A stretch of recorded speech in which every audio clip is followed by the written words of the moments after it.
What's up, beautiful people all over the world, and thank you so much for tuning in to 305 Radio, a part of 305 Magazine on your number one underground station, MiamiUndergroundRadio.com. I'm your girl, Dre Mauve, and you can catch me on the gram at 305_Brownie. What's good? This is George, 305 Magazine, and if you need to find me on social media, it's 305 Magazine on everything social media. It's at 305 Magazine. And today, we have, for episode, God knows what episode we're on today, we have a legend, not one, but two legends. DJ Raw, welcome back. DJ Raw, welcome back, sir. Hey, what's going on? Thank you for coming back on the show, sir. And then the next person is Brother Marquis. Marquis, your brother of 2 Live Crew. Right, of 2 Live Crew, yes. Man, thank you for coming on the show. Thank you for having me, man. We've had so many people reaching out to us because of your presence. Oh, so we got a lot of listeners out there that are anxiously waiting to hear your story. With 305 Miami, I'm with it. So that is what's up. Show me a lot of love around here, so I'm giving it back. That is what's Love up, it. Man. That is what's up. So, real quick, man, for those that don't understand how huge this is, at least for me, man, fuck this, I'll be honest. I'm trying to contain myself. I've been listening to 2 Live Crew since I was a jit. Most people in my neighborhood didn't know what a chick and a thong was until 2 Live Crew came out. Let's be real.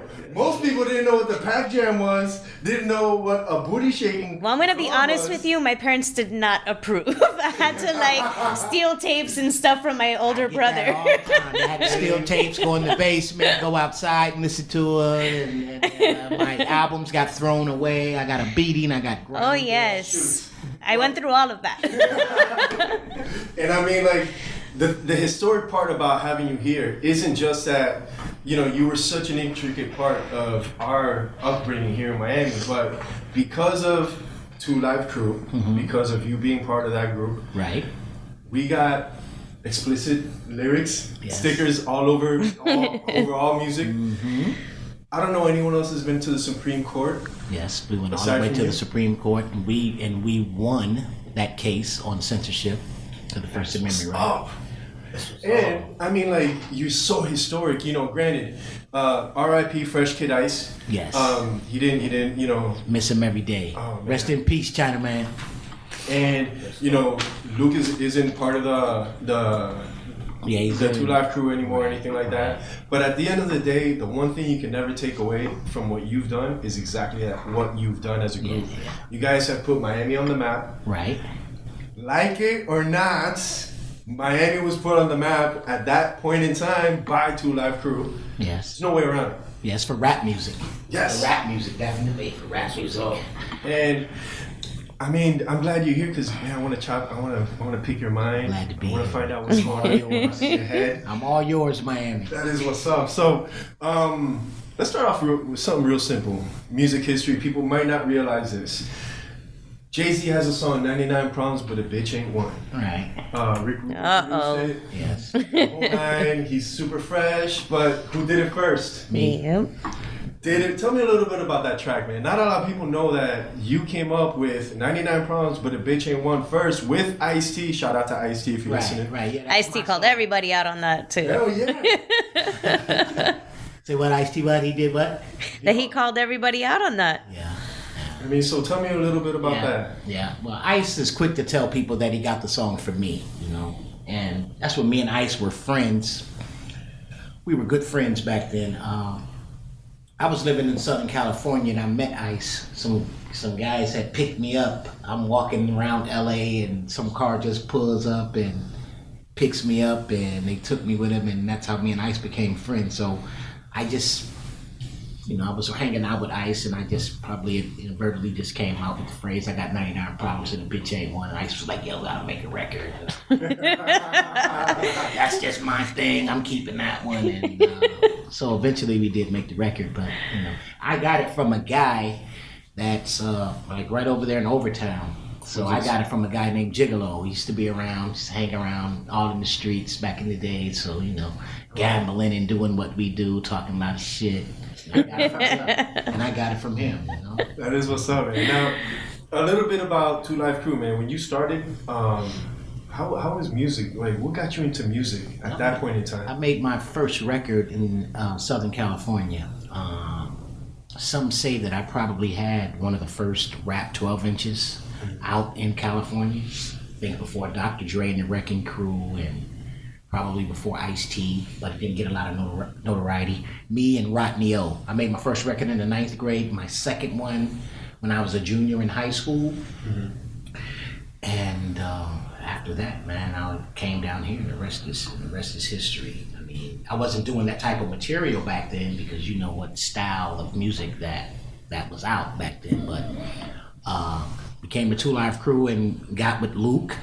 Luke befriended Mr. Mix, and I think they came down to do a couple of shows before I got in the group. But I'd like to give shots out to Mr. Mix. He always kept his word with me. He's like, if I ever get a shot or a chance, I'm gonna put you in the group with me, and that's what he did. Dope. Shout out to Mr. Mix. Yeah. So, and he did that, and we came down with Luke. Him and Luke were good friends, and at that time, Luke was a promoter as well as a DJ, and I think one of the records had Luke Skywalker. I think Beatbox had Luke Skywalker, I Got the Force. So Luke used to play the 12-inch because it was his name, and the record got hot. And Luke sent for him in California, and they came down to do a couple of shows. And, you know, one thing led to another. They ended up moving out here once they got done with the Air Force. And I was tagging along with Mr. Mix. And for a minute, I went back to New York, upstate New York, where I'm originally from, and Mr. Mix called me. I'll never forget, it's dead winter. Mr. Mix called me like, yo, I'm in Miami, I want you to come, got you a ticket. And I'm like, phew. Shout out to Mr. Mix. I'm upstate New York, Rochester, where it gets like real cold. Sure. And I was like, yeah, let's go to Miami. Shit, I haven't left. No, that's dope, man. How'd you, when you finally got into 2 Live Crew, you were the first group doing this kind of content. Yeah. You must have gotten a lot of mixed reviews. Yes and no, but in the beginning it was cool. It was cool. To me, everything just started happening after Me So Horny. You know, after that album, Nasty As We Wanna Be came out, that's when all hell broke loose as far as with, the local officials and everybody around here and with the local establishment. And then that shit just took off all over the country and all over the world. Sure, because I know Just Coolin' didn't have that kind of effect on people. That's right. That's right. And I wasn't doing that kind of rap until I came to Miami and we started hanging out with Luke. So Miami inspired you. Oh yeah, definitely. I mean, what was the kind of rap you were doing back then? Well, we was just doing a regular rap. It didn't have any sexual connotations in it. Anything talking about women, just rapping, just b-boying basically, and no cuss words. And what happened? Yeah, that's what I'm saying. Because once my mother and my mother and my grandmother got a hold of some of the records, they were like, you didn't learn that language from us. We don't talk like that. For the record, right? For the record. We don't talk like that. Yeah, good. Basically that was Luke's fault. Luke just changed over with the Miami shit, the Miami element that he brought to the band. Just completely changed everything. Yeah. But we love that Miami shit. We love that Miami shit. Yeah, exactly. Because I didn't know what a thong was until basically I started hanging out with Luke, coming from California. Shoot, and man. upstate New York, you know what I mean? We were wearing clothes. We got everybody's naked. So clothes became a thing. Clothes was really popular until you got to Miami. We got to Miami, all hell broke loose, baby. I mean, what is there anything that you guys did that, not anything, because you guys did so much. Like, what's your most memorable moment in Miami? Most memorable moment in Miami. My first concert was at the Miami-Dade Youth Fair. I did the Miami Beach Convention Center. Well, one of the most memorable moments is when MTV Raps came to interview us, and we took them like right in the heart of the city on 15th Avenue. That was a 15th Avenue and 62nd right over there in the hood, and that was cool, and that was really cool. But like couple of my highlights were when we did the MTV Awards, and another highlight is again with Ice-T when I met Quincy Jones. Oh wow! Yeah, so. I met the Kennedy daughters. Yeah, I met some pretty important people, you know, with 2 Live Crew. That's dope. Yeah, I met some pretty important people. A lot of women. Big. I have a lot of memories and a lot of beautiful women, you know, down here. Down here in Miami back in the days. Man, if you didn't, you did not do Look how his face just lit up. That is dope, man. Yeah, it's a hell of a time back then, buddy. I mean, tell us a little bit about when you finally had this thing with the First Amendment come up. Mm-hmm. I mean, you guys, you started off as a New York rapper. You get to Miami. Mm-hmm. You're as nasty as you want to be. Right. All this shit starts popping off. Mm-hmm. You guys are making hit records that are played all over the place. Mm-hmm. Then they drop the bomb about the First Amendment, explicit lyrics, and all those things. Like, how, you know, tell us a little bit about that moment in time. Well, at first, to me, you know, because I'm the youngest one in the group, and I was doing a lot of other shit like partying and all of that. It became a hassle. I'm like, you know, just making records. But then, you know, you can look at people like Dolomite and all the comedians that were basically doing the same thing. But, you know, for some reason, we just got like really, really popular. And after I got over being harassed and thinking that everything was a hassle, I'm like, well, this shit is really changing my life. You know what I mean? I love it, you know? That's all go to jail. That's all go to jail. But unfortunately, you know, I was always the one that was getting away. I could kind of see the police coming and, you know, being from the street a little bit. You don't want to get arrested, even though I'm getting arrested for music. You still don't want to go to jail, so I would always get away. I would always get away. Like, fuck, here come the cops. That's just so crazy to even say that, right? Yeah, you don't get arrested for music, and you still don't want to have anything to do with the police. This is a real crime. Yeah. Still stay away from the police. That's right. Shoot, I mean, like, how was Miami at that point? Like, Miami was not at the same Miami that we're at right now. Like, it was fun and dangerous at the same time. Tell me a little bit about that. Like, what made it fun? What made it dangerous? Well, what made it fun was just, you know, to me, it was a new place. It was a new place. The women were really beautiful. The women were all half naked, and it was, you know, it was just like, it was kind of a lawless game around here back then. You basically can do what you want, but then again, it can be kind of dangerous too. You know, all depends on what part of town you're hanging in. You know what I mean? I mean, we were packed jam right on 54th and 12th Avenue, so you know, we could see things. It's like Raw was telling Raw when we first moved down here on 35th and 17th is where I seen my first dead body. Ooh. Yeah. Yep, my first dead body, and seeing the guy come up the stairs with the gun, go down and see the body on the ground, and when homicide come around, tell him I don't know anything, and that guy became my friend, and you know, so. Just for those that are listening, this is all made up. Just in case. My shit made up. No, that part we're staying away from that. I mean, what's statute of limitations? Yeah. We're good. Give us all the exclusives. Of Miami, you know, that was the dangerous parts of Miami. But you know, I mean, when I saw that, I was in the house with a beautiful girl, so we go out, look at the dead body, and we go back upstairs. Yeah. Try to forget all about it, right? What's it? Come downstairs. Yeah, down there. Let's right go. now. Let's make history upstairs. And we would go back in the house and we were making music. So again, music and trouble going hand in hand. I mean, shit, you couldn't avoid trouble in Miami back then. I mean, you could avoid it, but it was there. Yeah, it was there. Hard to avoid. I mean, shit, temptation.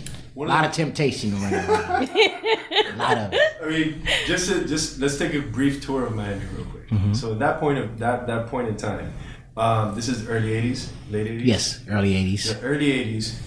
So what would be 55th Street Northwest, 12th Avenue was not the neighborhood to walk in. Yeah. I would say that because it took me a couple of years after hanging out at the Pac Jam to actually maneuver through all of through them. the back streets, you know what I mean? I feel you. So I was like, I'm gonna stay right here. I'm gonna go to the apartment. I'm not going back over there fucking with those niggas over there.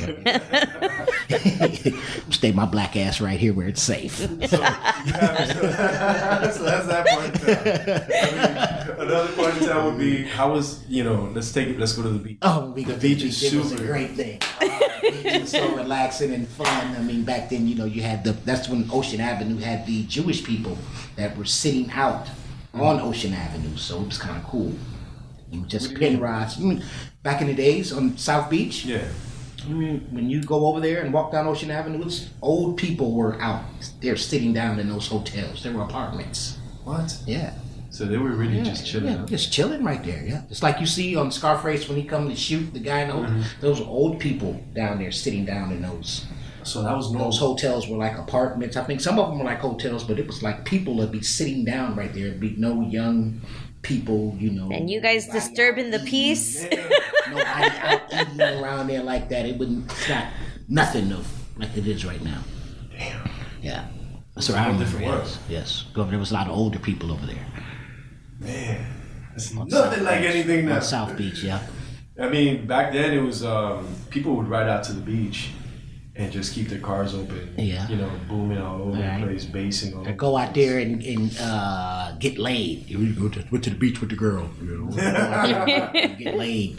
That was the spot. That was the spot. It was pin rods, and it was always cameos, and with the mansion, the Grand, when Madonna had it, Prince had it, the Grand, that was always there. So yeah, some spots. Well, there was some spots on the beach. You see, got you reminiscing, huh? Yeah, it was cool. It was cool. How about Coconut Grove? Coconut Grove was cool. Coconut Grove, actually, Luke had a house in the Grove, so he used to kind of hang out in the Grove a lot. All right. Yeah, just hang out in the Grove a lot. Not bad. The Grove is nothing like the Grove today. No, the Grove got shut down. They even tore down Fat Tuesdays. Yeah. I'm a little curious, moving a little bit fast forward now. What's on your playlist now? What kind of music do you listen to now? Wow. Amy Winehouse. Just listening to some Amy Winehouse, some Metallica. I like. As I'm getting older, people are turning me on to like Coltrane and Count Basie, and I'm getting patience for jazz like Miles Davis. So I'm into all genres. Okay. Trust me, old R&B, but I like my rap thing. Just the other day, I was listening to a lot of Miami bass that I haven't heard in years, and it was sounding so refreshing. I'm like, I remember this. All hype. Yeah. What are some of the rappers that you listen to? Right now I'm on this guy, Young Gunner. I think he signed with who's Young Gunner signed with? Young Thug, I believe. Some guy Pitt. Some unknown guys I'm kind of vibing with right now. But like in the mainstream, I go for like Kendrick Lamar, Drake, go for some Jay-Z, J. Cole. I go with the Migos. I fuck with the Migos a little bit. I'm all over the place though. Good taste. Yeah. Nice variety there. Old alternative rock, some pop. I was just listening to Lady Gaga. I listened to a full one of Lady Gaga's albums, and I kind of like it. I can kind of hear a little similarity. It's like little bass. I like Lady Gaga's kind of cool. She get down with the crew. And of course, I like my Miami rappers like Rick Ross, Flo Rida, Pitbull. I'm listening to a lot of YD right now. So I'm around. When you were coming up, it was tough for an artist to come out, against, they have to compare themselves to what 2 Live Crew is doing at the time. I mean, for Pitbull to come out, it was way after, you guys already, the wave came by and went, and Pitbull started off a certain way, and his music changed. Yeah. It was super Miami, really Miami music, and all he did was, you know, he had that Damn It Man and all these songs, but then he had to, you know, become more pop friendly in a way. Yeah. What were some of the artists coming up that you remember in your like while you were in your highlight? Well, of course, Poison Clan. Poison Clan was always there. Big shouts out to JT Money. That's right. Then we always had like Magic Mike. Then we had like what artists around here like what Disco Rick, Clay D, Gucci Crew, of course. Gucci Crew. DJ Laz. Yes. Yeah, DJ Laz. I mean, I supported all of the Miami bass because I felt like, okay, these guys are like falling in line with like what we're doing. So I was like really supportive of all of that. But then back then at the same time too, you know, it was on Eric B and Rakim, Big Daddy Kane. You had to have them all. That's right. You had to have them all. Since Mr. Mix was a DJ and we had the record pool right around the corner, every week we would get a lot of records. So I could always sit there and flip through all of the 12 inches and just be up on everything that was out. That is so dope, man. Because, you know, there was a big divide. Yeah. In a sense where people were like, all you do is listen to booty music. Then you probably not listening to hip hop. Yeah. But we were really listening to both, but it wasn't just blatantly out there. So it's refreshing to hear. You mentioned Eric Sermon and all this stuff, man. and EPMD. Yes. Like when all that's dropping, and, you know, I didn't know you were from New York. Yeah, from Rochester, New York originally. Yeah. Because, you know, I used to listen to Run DMC and LL Cool J and, you know, listening to them and then turn around and make a 2 Live Crew record. I was on tour with them, so that was like a highlight too. I'm like, damn, I'm on tour. Just did a show with LL Cool J. Just did a show with Run DMC. And one time we were in Mississippi, I'll never forget it.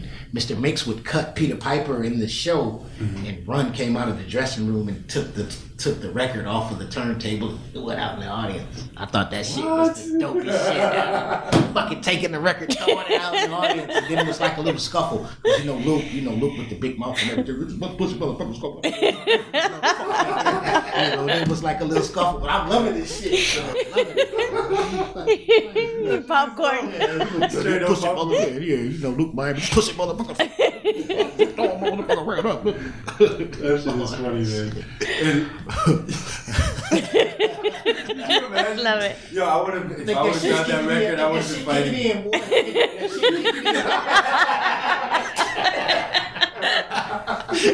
Shout out to DJ Rob. Shout out to DJ Rob and making an impact on today's interview. Creeping. Oh man, I mean, should I tell him? Should I tell him now? Is this the moment? I think so. We're almost at halftime, so. We usually do this to everybody. They haven't told you about this? So this is what we do on the show as soon as anyone that raps in any way, shape, or form. I got a freestyle or something? Give me 16, bro. Off the top. Anything. You don't got. You can do acapella. Oh my God! You see, I wasn't born down here. I wasn't raised around here. But this city, it showed me so much love. I moved my mama down here. Over 30 years, I'm still repping. I'm still throwing them up for my section. I love my city because they made me famous. Now look at me, boy, I'm a legend. 2 Live Crew, that's the legacy. Now let that be the reason. I'm MIA to my dying day, and no boy, I ain't never leaving. But if I die, take my ashes to the beach and spread me across the water. And if I have another baby girl, damn right, I'ma name her Florida. That's not a freestyle, but I'm glad I wrote that. Hell yeah! Thank you. Dope. Dope. Yeah. Damn, I gotta rap. I need to get back into my rap shit. If I ever have a daughter, I'm naming her Florida for real. Fucking, that was fun. Yeah. Hell yeah. Shit. I got 16. Oh, man. Yes, God. That's right. Hey, I'll tell you, this is, I didn't expect you to jump on, but I'm glad you did. Oh, man, that's what we do, man. It's Miami, man. I love this fucking city, man. Hell yeah. I mean, like, there's so much more to this city. And you taking Miami and taking it with you, putting it on your shoulders. Yeah. At a time where people weren't really up on Miami anything, you know, except UM. That's as far as it went. You know, and I can imagine it was just as hype. So what is what are some of the reactions you got when you initially started touring? People first got everybody's Miami. You know, when we were going places, there were people in the audience with UN gear, and everywhere. You know, Miami is that town, so everywhere you go, and like in any major city, you know, you can have somebody in there from Miami. From Miami. Word. That's right. I'm wearing orange. Yep. That is dope. So you way in Canada and somebody pops out of the audience. You're from Miami. I'm from Coconut Grove. Kendall. I love it. Miami represents wherever they go. That's a For fact. real. They represent wherever they go, buddy. Wherever they go. If I'm somewhere and somebody's from Miami, you best believe they're going to come and say something to me. They're going to come and say something to us. You know what I mean? So, did you have beef with anyone? No, He seems like a cool dude. You ain't gonna have no problems. I wasn't really having no beef with nobody. I mean, I couldn't have beef with anybody on the West Coast because I got to go out there. You know what I'm saying? I got people out there, so He had 99 problems, but no beef with nobody. that was Luke shit. You know, Luke wanted that beef. That's Luke with all that shit. Luke seems like the troublemaker, huh? Yeah, we gotta get him on the show.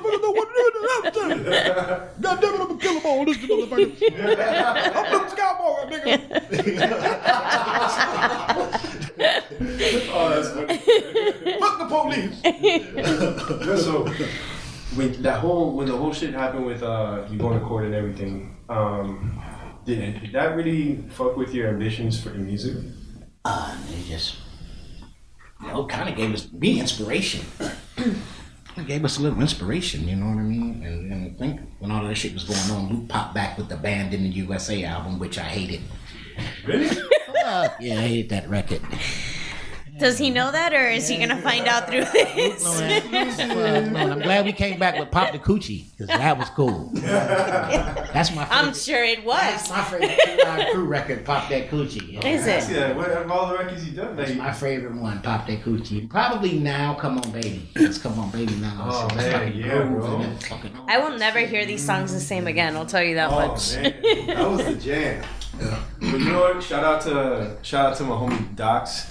One of his favorite records is Coolin' of all time. Coolin'? Yeah, Coolin' Coolin'. is one of his favorite records of all time. Wow, thank you, my brother. Thank you. So, and another shout out, we're missing one of our co-hosts, Will.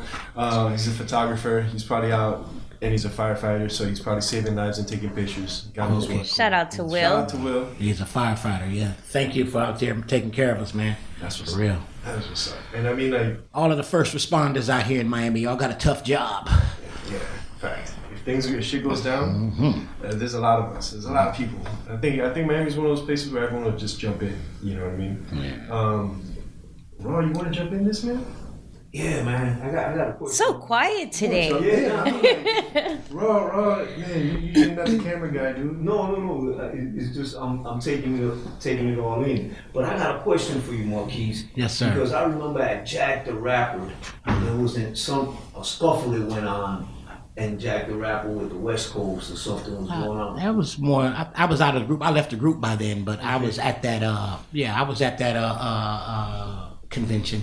I saw everything running around in there. So for those that are unaware, Jack the Rapper's a convention. Yeah. I was cool with all the rappers. I mean, the way that we met Public Enemy was through like a little scuffle backstage, and then Professor Griff came down here and was my label mate. So me and Flavor Flav cool. It always was. Well, with us, you know, I mean, we were kind of looked down upon. We were outside group because we weren't from New York, and New York was running shit at that time. So we would always have problems with when it comes to showtime if we're with the New York act. You know what I mean? New York on, it's like, y'all, we gonna give Two Live Crew 15 minutes. We gonna let them open up. They can't put up the backdrop. They gotta keep the curtain closed. They gotta keep the stage clear. And they would do that, and then they'd put us on, and we'll blow their ass out. Next couple of shows, we're gonna let Two Live Crew headline in Jacksonville. You know, all that old fuck shit. But you know, and I'm glad that Luke was there. Luke served his purpose for those times because he would kind of speak up, speak up, and there it is. So That's good. I wasn't in, you know, I'm kind of laid back, you know, I ain't down that loud talking and all that old shit, but you know, it's, you know, Luke, that was Luke's thing, so he did that, you know, he did that. Jack the Rapper was So a lot of music convention that used to go down, Tampa, Orlando? No, Atlanta. Be in Atlanta. But My first one was in Atlanta. It was in Orlando. Jack the Rapper is from Orlando, so it was in Orlando. Yeah, Right. I remember that. Okay. I remember that. Shoot, man, Jack the Rapper. Yeah. That's way back. That's way back. That's throwback. That's way back. So the rapper got jacked. Whatever happened to Jack? He had a magazine. He was just big in the like radio, wasn't he? Right. Big doing radio stuff. Yeah. Jack Gibson. Yeah. All the cute daughters, cute daughters and cute family. Well, I want to add something to the interview because, you know, it's being recorded and everyone is seeing. DJ Raw and the KOP, we evolved because you guys were our inspiration. Right. You know, we were making money, we were doing our thing, but we didn't know what the hell we were going to do with our money. Yeah. You know what I'm saying? And I told the story, we came up on some DJ equipment. And DJ Eon, he used to spin bass, and so he started spinning, and we grabbed the mic and he set it off, and right there, we're gonna be just like the 2 Live Crew. We're gonna go out there and do it. We're gonna start doing it. We're gonna take over. And I started telling everybody, we're gonna do a record. We're gonna do a record. You know, and we really, honestly, we didn't know we were doing hip hop. We were just rapping, man. I see this guy everywhere. We didn't know what we were doing. We just knew we were gonna do it. Yeah. And people were saying, man, you crazy, man. You ain't gonna kick down no Rick, man. Man, how you gonna be like the 2 Live Crew, man? How you gonna do that? I said, I don't know, but I'm gonna do it. Yeah, you did it. You did it. You had the boogie bus, Jack, with the radio station over there. Yeah, the boogie bus, boy. But you guys were really big in the streets, Jack. Yeah, Big in the streets. You changed our lives, you know? Really, you changed everybody's life in Miami the way it is. You changed our life, and that's why it's important to record our history. Like I was telling you, the thing that New York has on us is they cultivate. They store and they keep their history, they keep it together over there. They keep lifting, you know, that's why we could go back as far back and say Rakim. We were way back, you know, Charlie Chase, African Marquis, we could go that far. But we need to focus in Miami, we need to focus on that, on preserving our hip hop, our rap, our music scene in general. We need to preserve that. And that's our responsibility. Because the young kids, they just moving, you know, and it's not like before, back in the days when you got in the game, you would last a few years. Like, you see yourself 4, 5, 6 years, 7 years doing it. Now, it's 2, tops 3, and you're forgotten. So there's really like no history to preserve in 2 or 3 years. Ain't no way you're gonna become a legend in 2 or 3 years. You know, you're just gonna come in and go out, and then you're forgotten. But brothers like me and you, there's sacrifice. A lot of sacrifice, man, because you changed the game. You know, after you guys came out, we were seeing how you were cursing. Man, mother, shit, I was looking for curse words, man.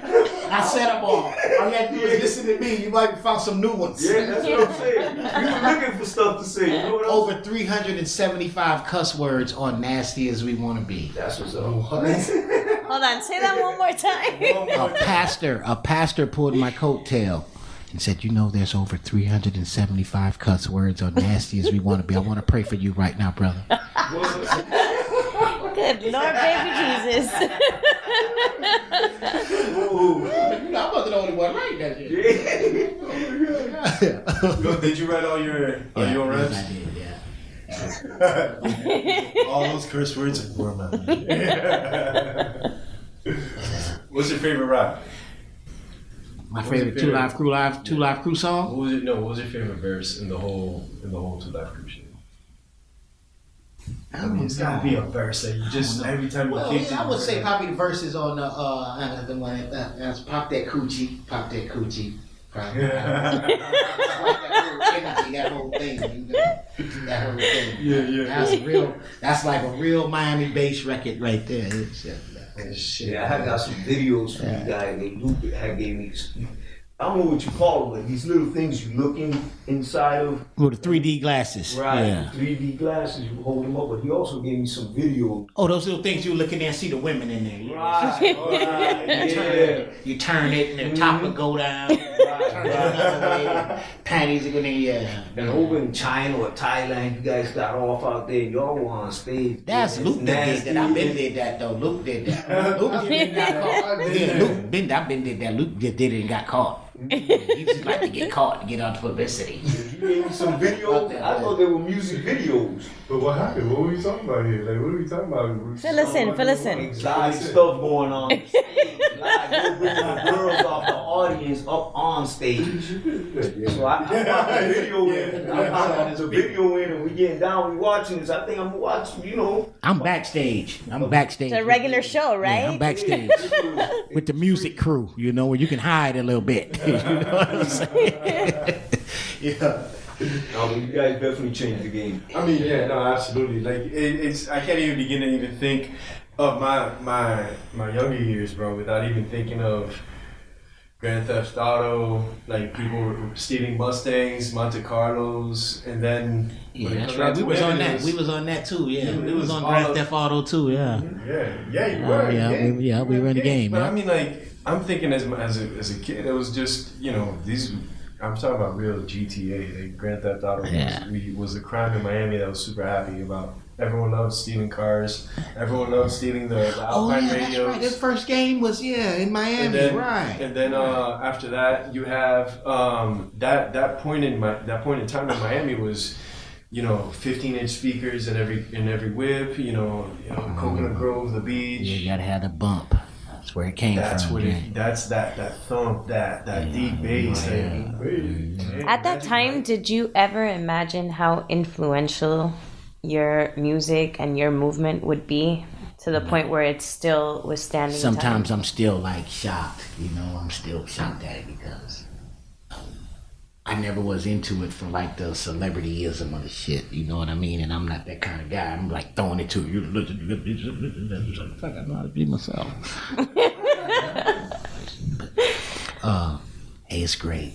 It's great. I'm just really now at like 40, going into my late 40s, really really, you know, sucking all this shit in, you know, grasping like really what it is. But it ain't really, you know, think that y'all think it is, but you know, hey.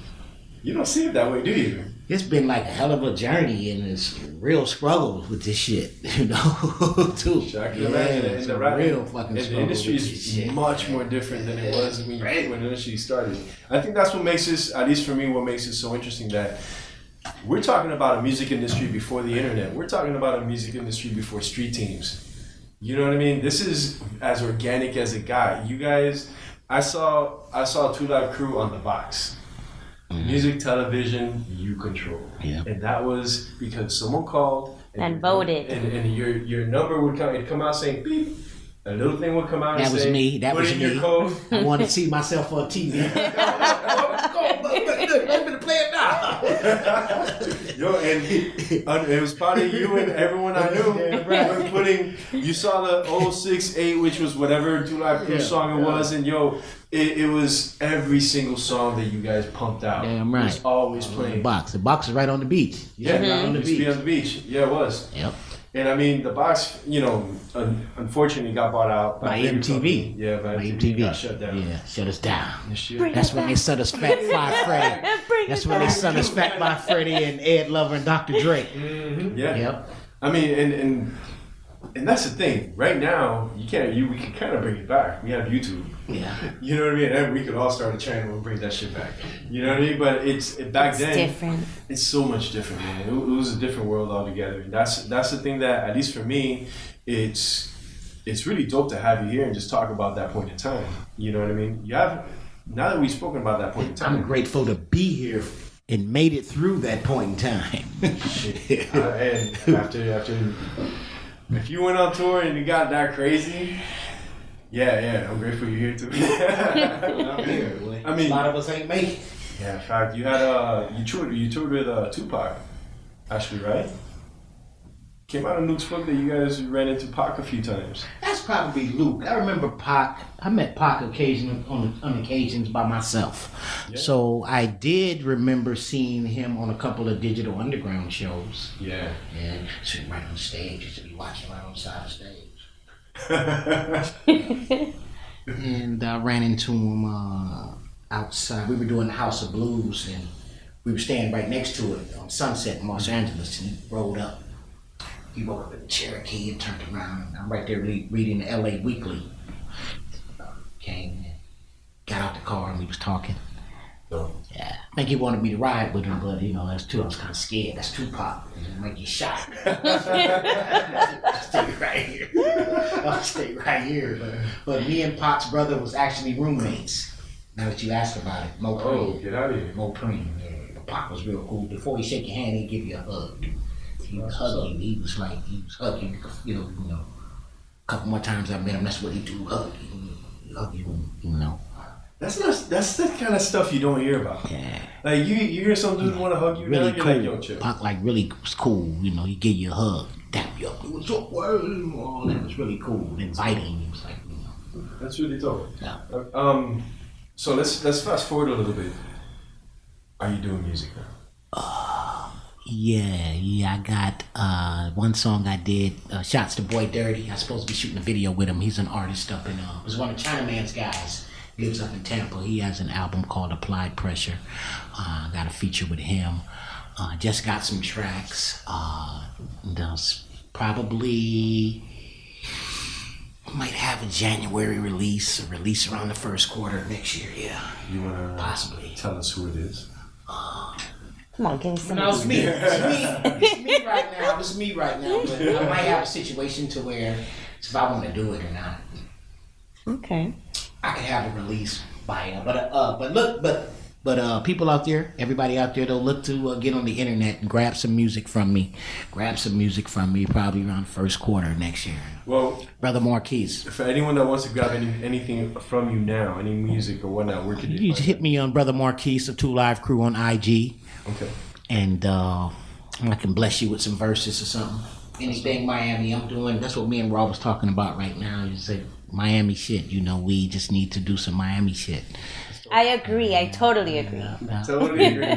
She wants that exclusive. And then we can take it and put a relevant twist on it. You know what I'm saying? I mean, it's all up tempo. And you've been rhyming for a very long time. Oh yeah. I'm still pretty. I'm surprising myself. I'm still pretty good. My voice still got it. Pretty good. Yeah. The voice still got it. The voice still sound good. That's what's up. Are you trying to bring back that Miami sound? Yeah, I'm trying to bring back the Miami sound too, but if I possibly can, because you got to think, me right now, I'm like dog years for a rapper. You know what I'm saying? This is dog years. That shit's microwaved out here now. You know what I mean? So, I'm quite sure I'll get some love down here in Miami, but if it goes well, I like so much music. It's a shit, man. It's a hell of a variety of music out there right now to tap into. And I can imagine you growing as an artist. Yeah, I really like electronic dance music. I like that kind of shit. It's dope. Yeah. Shoot, you can spit some. Right now. Yeah, I'm looking for some electronic producers out there. Okay. EDM guys. You would sound dope with Otto Von Skirash. Otto Skirash. Yo, he's dope. I'll put you on him. He's from Miami. He's from Miami? He is. You talking about Otto has the goals in his mouth sometimes? Yeah, with the thing with the fur on and all of that? Yes. What do I call that guy? Shout out to Otto Van Skotskin. I call him something else. I know Otto. Man, Otto's dope. I know Otto. Yeah, I know Otto. I've been to a couple of his shows. As a matter of fact, me and him were talking about doing something, but we never came all the way together. So you heard it here first, Marquis and Otto. Otto Von Skotskin, yeah, I know who you're talking about. He hangs out with Nasty, the promoter, Nasty dude with the deep voice. Yeah, I don't know about that. Yeah. That's who I met him with. Yeah, I know. Big shouts out to that guy. He's been doing it for a long time. He has. Otto's been putting in work, yo. Yeah, he has nice videos. He's real entertaining. Yo, entertaining is an understatement. But yeah, man, that's something I was thinking about. You making new music, it would be dope to just hear you on just new beats. Just see you just make an appearance. You know what I mean? So that's what I want to know what you've been up to. If you have dropped some new music or whatnot. I can call him up. I'll hold him up. It'd be good to talk to him. That's what's up. That's what's up. So usually we'd like to give a little bit of advice to maybe any artists out there if they're trying to do something. What would be your advice to them, be it professional or personal? Professional, I would, if I had a chance to do it all over again, I would go to, I would take up entertainment law, I would take up production, music classes, and just really study the game, just really study the craft. Yeah, just get prepared for the opportunities that might come your way. That's right, you're right. Just make myself prepared and superly educated on the business side of everything. And let the music be secondary.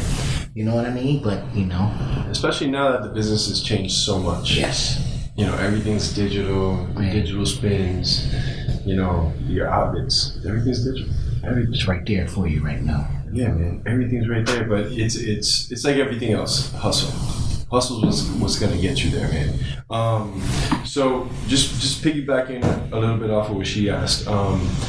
Is there anyone that you want to give a quick shout out to that is probably you bringing up with you, that is your mentor or anything like that you want to shout out to? Anyone you're working with? No, I don't have any. My guys were out of town, but they stopped. My guys are out of town, but I would like to give a big shout out to Dirty Boy, JT Money, Mr. Mix, 2 Live Crew, Luke. I'd like to say congratulations on that. Luke got a TV series on Stars that just aired, Liberty City Warriors. Well, he's on some of the episodes, I guess. But yeah, congratulations for that. Just Miami, man. It's a lot of love out here, man. It's tropical love, this warm weather out here. These hot ass raindrops. Yes, we are actually broadcasting live from the beautiful Brickell station. That's right. Shout out to Miami big Media buildings School, and everything. Miami Underground Radio. It's like I'm in Manhattan somewhere. It is. It's like a mini Manhattan. I mean, for the most part, I think that it's truly a blessing to have you on the show, man. Thank you for coming out. I remember none of this shit was here. None of it. Yeah. All this shit, like. Thank y'all for having me, man. I didn't mean to talk y'all to death. No. Matter of fact, comfortable. I just felt really comfortable with y'all. Glad you do. Shoot. I know Raw. I know my guy right here. Shout out to Raw. Shout out to DJ Raw. I felt really comfortable with you. Well, feel free to come back anytime, especially when you have those releases of those exclusives. I can come back and debut some joints. I'm down for it, man. I'm with it. All right, cool. I'm gonna sing you something too. I'm so excited. Yes, man. Yes. I mean, I want you to keep spitting rhymes, but we can't do that. I mean, I see that glare in your eye. You ready, man? Yeah. Brother Marquis, please tell everybody once again where they can find your music, where they can find you on social media. Brother Marquis of 2 Live Crew on Instagram, and Mark Demetrius on Facebook. Okay. And DJ Raw, where can we find you, and where can we find those yummy organic edibles? DJ Raw 305 is Instagram. That's where you can find me. Hell yeah. Yo, for those that don't know, Raw is an entrepreneur, chef extraordinaire. I mean, like, Raw, I'm a chef, right? Shout out to Najiba, by the way. Let me get down with you in the kitchen. We can make that happen. Boy, Raw is on some monstrous Dr. Frankenstein edibles. Yeah, There's streak here, man. No, I'm killing it. He's killing it. Yo. I'm killing it. No, I mean, we're gonna have to do a show on just the company itself. Yeah. Maybe do some behind the scenes. Take us in the kitchen. You see how we discuss behind the scenes. I truly got blessed. I got blessed, cooking, because like I told you guys, I went vegan. Yeah. I'm living a holistic path. I'm on that path, and that's how I came across with the cookies. Dr. Baba Pearson and Dr. Galloway from Lauderhill Mall. I was making the regular conventional brownies and cookies and stuff like that, and Baba Pearson was the one that told me, look, if you're gonna make this as medicinal, make it where it's win-win for our people. You know, don't give them a Tylenol that takes away the headache and hurts their liver. You know what I'm saying? Don't do that. That's the same, you know. So they gave me a few recipes and I went to town and it's like, I can't bake enough. Say it loud, say it proud. Keep them coming, keep them coming. Listen, man, they got some awesome doctors backing me up, you know, imagine that raw. I used to sell crack, man. I got cancer patients, you know, that I'm helping out with their pain. Congratulations, man. You know, that's for me, that's like... You're impacting people's lives, man, helping save lives. That's big. From where I was killing my people, you know, and now I'm helping them. You know, with personal development, their diets, stuff like that. Now I'm helping the people, you know. And I would never sell narcotics again. You know, never. I won't do it, you know. You know what, though? That's a great part of what we love about this show and about the realness that we get from all of the people that come out here is that at the end of the day, we're all human. We all make mistakes, you know, whether we're a celebrity, whether we're regular people. Like, it's just ups and downs and part of life. But definitely recognizing that and being able to make a change in yourself and to be able to make a change in our community, it definitely means a lot. So once again, we're so blessed to have the both of you on here, and you guys are welcome here absolutely anytime. I gotta give a quick shout out before we go to the Bearded Villains Miami chapter for hosting their first annual blood drive and pet adoption over the weekend. Shout out to everybody who came out for that. It was a really, really good turnout, and I'm looking forward to all of the events coming up from Bearded Villains. Make sure you guys follow them at Bearded Villains Miami on the gram. Also, shout out to DBD. We celebrated the Freedom Brunch over the weekend. Another victory for us in the medical marijuana community. So shout out to everybody doing their thing and playing their part for that. Make sure you guys check us out at Secret Sundays Brunch every Sunday. We got a lot of special guests, giveaways, raffles, all kinds of goodies. So make sure you guys come through. And of course, tonight is Monday night. So we got Take Flight Mondays at G5. So we'll be out there. You already know how DBD gets down. Make sure you guys follow them at DBD_Inc. on the gram. If you missed any of the information for Brother Marquis, DJ Ra, or any of the previous guests on our show, feel free to hit us up on the gram. For me, it's at 305_Brownie. For me, it's... What is it? What is it? Hold on. Hey, did you get any puppies at that? You know, I almost did, but no, I can't handle that responsibility, and that's all part of growing up is taking accountability for all of your actions, not doing the puppy thing. So back to the goodbye here. Dre didn't have that. Where can they find you on social media? Well, listen, you guys can find me on social media, 305 Magazine, at 305 Magazine, everything social media, Twitter, Instagram, Facebook, Vevo. And we're on Spotify. Auto Boom. Where do you find 305 Radio? Pick somewhere and that's where it is. You can find us on iTunes, which is, I love saying that. You can find us iTunes, Stitcher, Google Play, TuneIn, Spotify. We're all over Spotify. I mean, wherever you could listen to any kind of podcast. So no excuses. Make sure you guys go follow us at 305 Radio on the gram or at 305 Magazine. Yeah. And you guys can catch us here on your number one underground station, MiamiUndergroundRadio.com, every Monday. 8 p.m. Eastern Standard Time. Thank you, Brother Marquis, for coming out, man. Guys, thank you so very much. Thank you. We love you. Thank you for all the love. Thank you for all the support. Make sure you guys tune in and follow us.